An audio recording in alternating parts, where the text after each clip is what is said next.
Welcome back to శుభోదయం. నిజంగా ఈ ఇంగ్లీష్ ఎక్కడ నేర్చుకున్నాను కనుక్కున్నాం. మీరు ఉండేది ఎక్కడండి?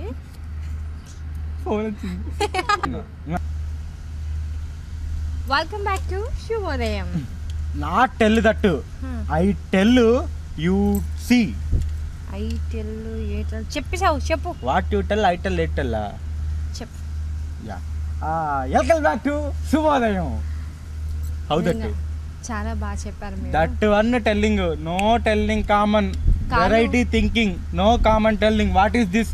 ఇప్పుడు ఎలకలు, పులులు, సింహాలు ఇక్కడికి ఎందుకు వచ్చాయి నాకు అర్థం కావట్లేదు. అయితే ఎలకలా? యా.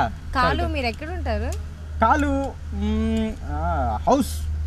నువ్వు కింద పడి లకలకలకల కొడేసుకుంటావు తెలుసు. ఎప్పుడెప్పుడు రిలీజ్ అవుతాయి, ఎప్పుడెప్పుడు రిలీజ్ అవుతాయి, ఎప్పుడెప్పుడు రిలీజ్ అవుతాయి అంటూ ఉంటావు. సో యాక్చువల్లీ కథలో హీరో ఇంటరాక్షన్ విషయానికి వస్తేనే అసలు హీరో గాల్లోకి ఎగురుతాడు. బాబోయ్ నేను ఇలాకపోతున్నా, ప్లీజ్. ఇప్పుడు కూడా మనం తొందరగా ఒక చిన్న బ్రేక్ తీసేసుకుందాం. Take a short break. అప్పుడే బ్రేకా? ఓకే, మాట్లాడు. ఈ డైరెక్షన్ గురించి కాదు. వెల్కమ్ బ్యాక్ టు శుభోదయం. బాలు, యా, మళ్ళీ ఏం ఆలోచిస్తున్నావు?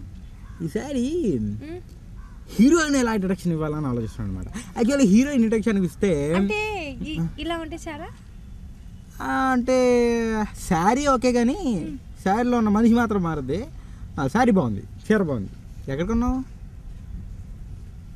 నువ్వు నాకు నచ్చలా. Oh thank you very much with your pleasant compliments. Very thank you. నేను నీతో మాట్లాడట్లా. I hurted. You hurted? Yeah. Oh really hurted? మాట్లాడొద్దని చెప్పానా? అవునా? ఓకే, హట్ అయితే హట్. యాక్చువల్లీ హీరోయిన్ విషయానికి వస్తే హీరోయిన్ రోడ్డు మీద నడుస్తూ ఉంటుంది అనమాట. సడన్గా పక్కన కాదు విను, హీరోయిన్ రోడ్డు మీద నడుస్తూ ఉంటుంది అనమాట. సడన్గా పడిపోద్దా? విను. సో హీరోయిన్ రోడ్డు మీద నడుస్తూ ఉంటుంది అనమాట. సడన్గా చెప్పు. నాకు ఈ సీన్ ఇప్పుడు కలిసి రాలేదు. ఫస్ట్ నెక్స్ట్ బ్యూటిఫుల్ సెగ్మెంట్లోకి వెళ్ళి తర్వాత అది ఇందాకే చేయొచ్చు కదా. ఇప్పుడు మన నెక్స్ట్ బ్యూటిఫుల్ సెగ్మెంట్ ఈ వారం మార్కెట్.